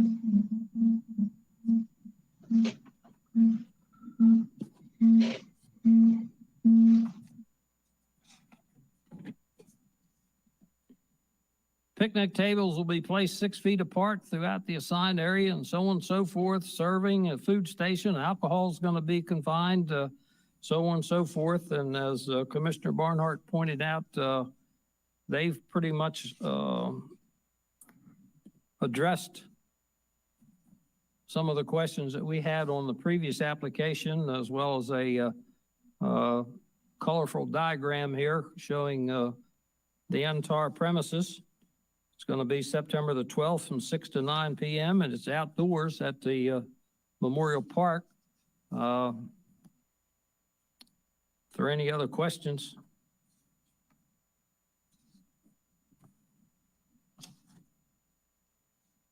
Inspector Benfer, have you checked the park out or have any other knowledge that may be of interest? this is a new event again. I've seen the park. I think it should be spaced out well enough. I did forward a copy of this request to the health department and they have not gotten back to me on this request also. But I will be going to this event also.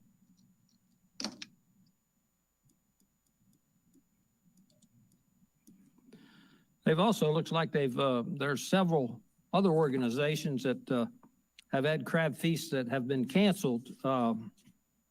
But in the traditional sense, they've had what they call drive-through crab feasts where the public drives through and they're given a set amount of crabs and various other dishes and so forth and drinks and drive on their way. So they've also made provision for that, I think, if I read this letter correctly.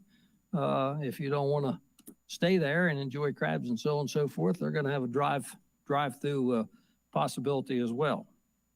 So you'll give me approval to get some crabs? Well, you'll probably get them whether we give you approval or not, so it don't matter. It does say in the letter that distancing and face masks will be required and signage will be posted. So I think they've addressed a lot of the safety concerns in their plan.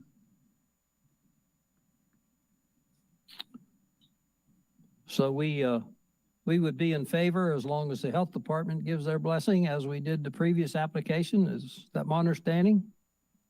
That's correct. So would one of you like to make a motion to that effect? I'll make a motion that we approve the one-day liquor application for an outdoor event in Tawnytown Chamber of Commerce for a crab feast at the Memorial Park on September 12th, 2020, as long as the health department also approves it.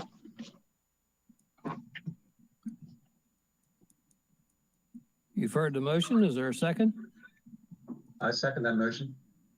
Motion's been properly made that we approve the application for an outdoor event for the Tawnytown Chamber of Commerce on September the 12th, 2020. Any further discussion on the motion? Hearing none, all those in favor signify by saying aye. Opposed, no, so ordered. Okay, now let's go back up to the final item that I have on our agenda. Business meeting is a discussion of Operation Keep Maryland Open Task Force and draft the proposal. Keith, would you like to just give us an overview real quickly of what this draft is? I had a teleconference meeting yesterday with Commissioner Wance, Commissioner Wallstein. the barrack commander, the first sergeant at the barrack, Major Hart from the Carroll Sheriff's Department, Ed Singer from the Health Department. And during the discussion, I thought it was going to be going out, becoming mass police, going out and doing checks to make sure people are wearing masks. Throughout the discussion, it changed to business as usual. They don't want to do any checks. They don't want us to go out. The health department has requested me to go out with them if they go to any establishment with liquor licenses. They've had some problems with patrons at establishments giving them a hard time. They have not had problems with the staff. It's just comments from the drunk crowd or intoxicated patron that they have problems with. So I'm requesting to go out with the health department and do checks when they get a complaint. But we're not going to do any random checks at this time.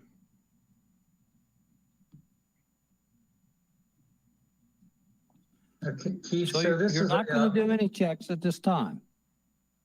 No, they don't want us to decide. The group decide not to do checks, compliance checks, mass compliance checks at this time. Keith, when you say group, what was it the group that you had the conference with? Yes. Isn't this a state initiative? That was another discussion. They weren't sure if it's a request or it's a suggestion. They weren't sure. Well, where did it come from? The The request. state police, governor's office. But they weren't sure if it's a request to do it or a state or an order to do it. Okay, well, if we were, let's say, to participate in this task force, it'd be using state funds, right? Yes, there's Okay. CARES money through the health department, and the health department said they have funding to pay for myself, a trooper, a deputy, whoever is going to go out with it in a group. But the leadership decided not to do that. Keith, if I understood what you just said, the health department has asked for your assistance if you go to a liquor license establishment. However, it's my understanding that their comments were involving patrons more so than violations by the establishment. You're not a sworn officer. So what are you going to do? You're going to give an establishment some type of violation for public safety or whatever the case might be, when the only thing they can do is ask the patron to leave or throw them out the door. And if they don't go, you're going to have to involve a sworn officer. That is correct. Correct? We're going out on a complaint that they received about the business. So why do you not, if this is a MSP proposal, why is not an MSP officer with you at the time? For instance, we just heard a case here this morning where they were involved. And they were the first on the scene. And if nobody shows up to back them up other than another SMP, they're going to issue the violation right then and there for conduct and so forth.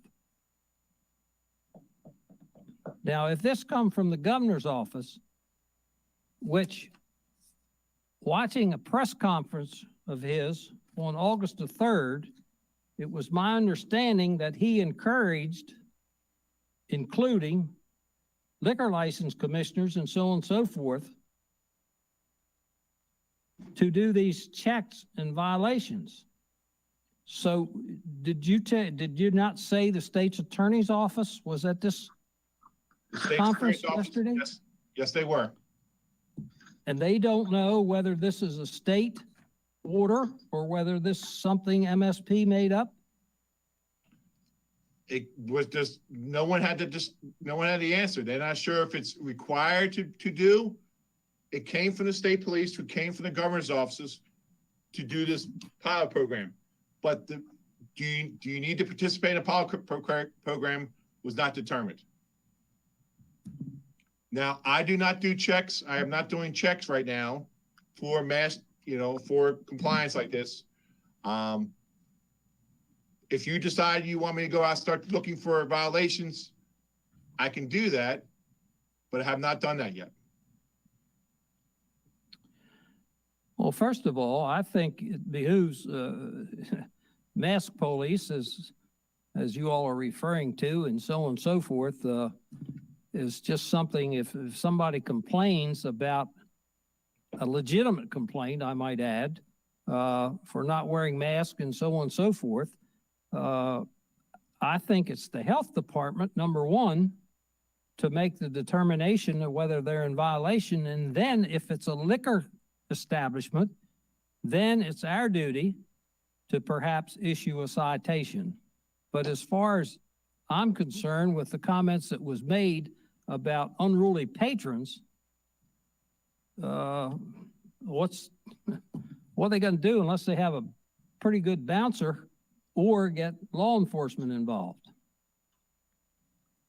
And that was the discussion about having law enforcement standing by, which makes no sense, because if it happens, it's going to happen right then. It's not going to happen 5 minutes, give you time to call. With my relationship with all our establishments, I think it would help give some, partnership with the health department. It's going to make enforcement a little bit easier. Yes, we have violations, but usually the violations are cleared up with a warning from the health department about employees wearing a mask and stuff like that. When these health department inspectors go out, I think they just have a problem when they get some establishments, when you have alcohol involved. These ladies deal with customers who make a comment and they feel uncomfortable. With me there, I think it would help make them feel a little more comfortable, because the state police and the sheriff department don't want to be involved. Wait a minute. The state police don't want to be involved. That's totally contrary to what this proposal says. The overview of the thing says what it is, and the proposal is the Maryland State Police will oversee a 3-week pilot program to provide local health officers with the resources needed to conduct targeted compliance.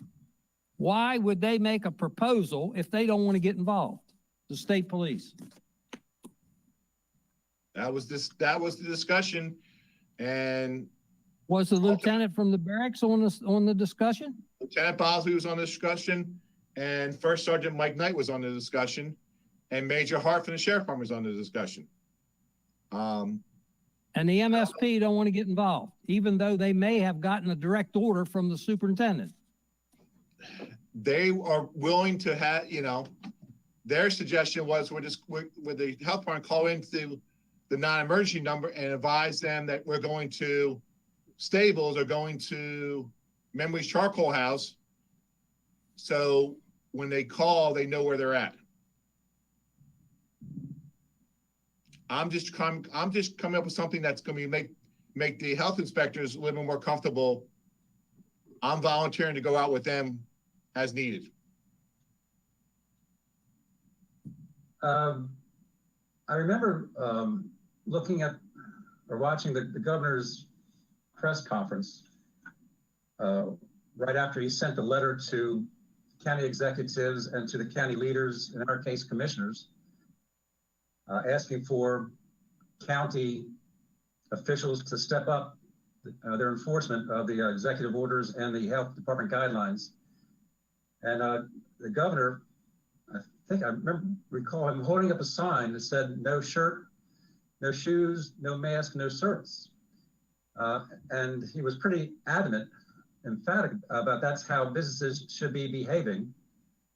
And that was in conjunction, again, with his letter that he sent out to our commissioners, which was CC'd to the liquor board, because he was also requesting that the liquor board inspectors and the liquor board participate in a stepped up effort of enforcing the health department guidelines and the executive orders from the governor.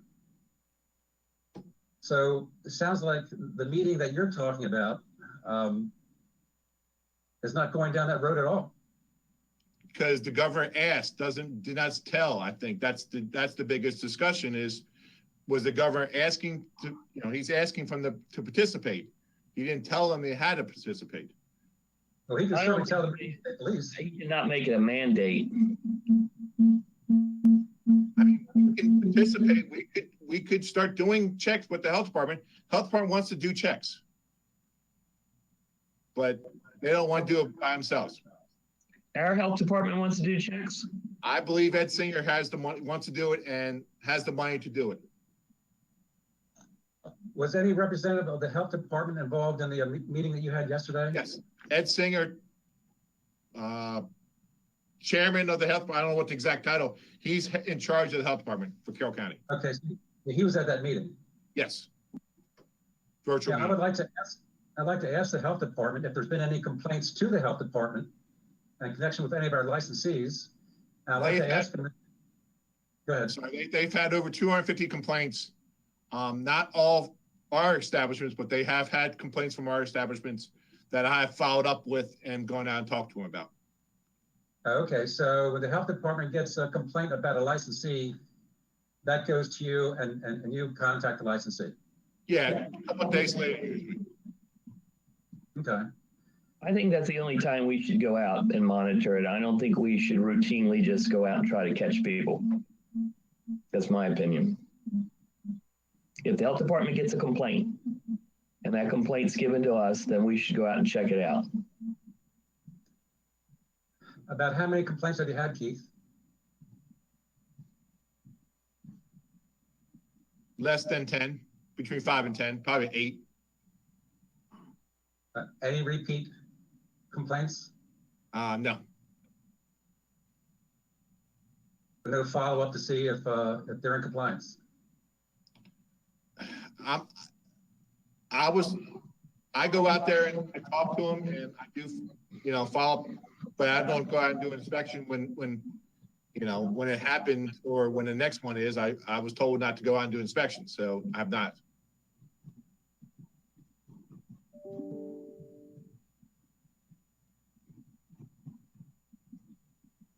I would think that if the health department is the ones that get the complaints and they want to go out and check on them and you want to go with them, I think that would be appropriate at this time, pending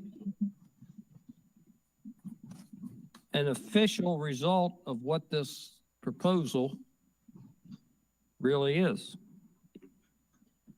As you all probably watch TV and so forth, all of the violations in Baltimore City of this were presented by the Baltimore City liquor inspectors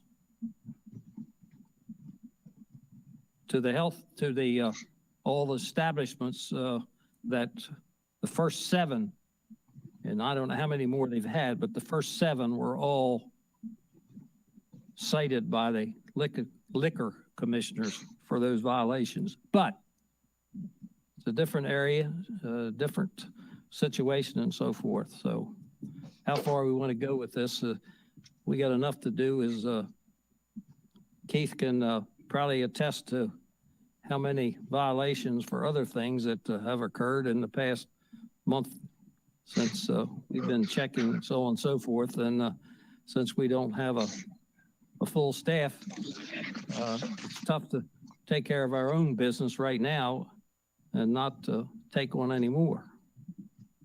But it's a concern. And if you talk about the compliance checks, we started doing age compliance checks, and I've checked 19 places that have 9 violations. Recently? Within the last 4 weeks, 3 weeks since the July meeting, where you told me to go out and start doing compliance checks. September, you have 7 compliance checks violations in the month of September. Oh my goodness. And you would be interested to know, and we won't discuss it any further, but one of those cases I understand was rather unique and egregious, which you'll find out when the case is presented. Just to show you that some of the lax on behalf of some of our licensees since, you know, they can deliver and they can sell various other drinks and so on and so forth that they think maybe they have carte blanche issuance. Anyway, what we got to move on here. What should we do about the? You've heard Keith's report. Do we want to make any suggestions to him or any guidelines or advice and so forth? Seems to be up in the air as to who understands what, how, and why. My suggestion is only check it out if you get a complaint to the health department. I'm not for routine checking. I would be for routine checking if the health department told us that their contact tracers have identified some nightclubs in Carroll County as being super spreaders.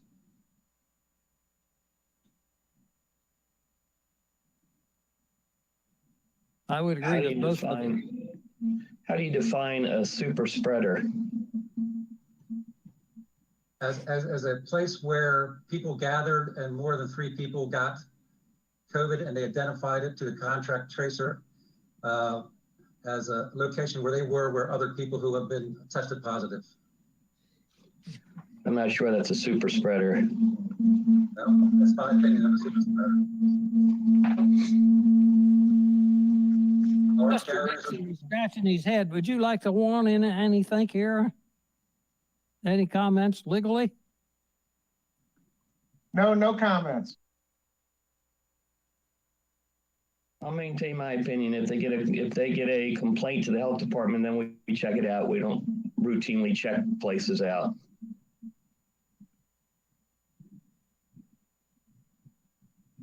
For one of the fact is these positive tests do not necessarily mean an active infection. There's one thing that's routinely ignored here, and that's herd immunity. Eventually, everybody's going to have, or most of the people are going to have a positive test to this because of herd immunity. Doesn't mean an active infection.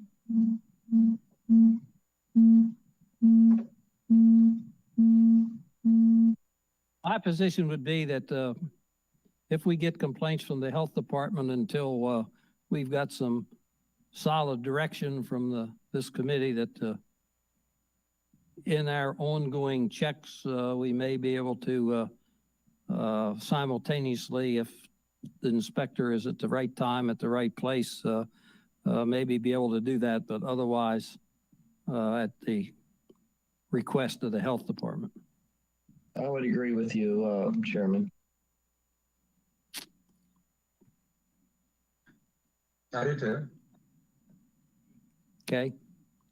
Any other comments or suggestions for this? If not, well, my business meeting, it is 12:04, and according to my agenda, pending Ms. Vance, do we have anything that's added that we don't have on our agenda for the business meeting? No, sir. Just reconvene at 2:30 in the Reagan room. In the Reagan room, which is this room I'm in, is that correct? That's correct. Okay. So our next scheduled commission meeting is Wednesday, September the 9th at 10 o'clock in room 003/004 here in this room. And maybe we can make some inroads to have our regularly scheduled meeting here. It kind of, I have to be careful what I say here. It's a rather large room, and certainly social distancing can be accomplished in this room by the way it's laid out. And, you know, we can all go in Walmart, and we can go in Target, and we can go in restaurants and so on and so forth, where there's many, many more people than what would possibly be in this room. So maybe we'll be back here in our normal capacity. If there's nothing else to be brought before this commission at this time, we will call our meeting to a close and reconvene at 2:30, did you say, Ms. Vance? In this room? Yes. For a personnel matter. This meeting's adjourned.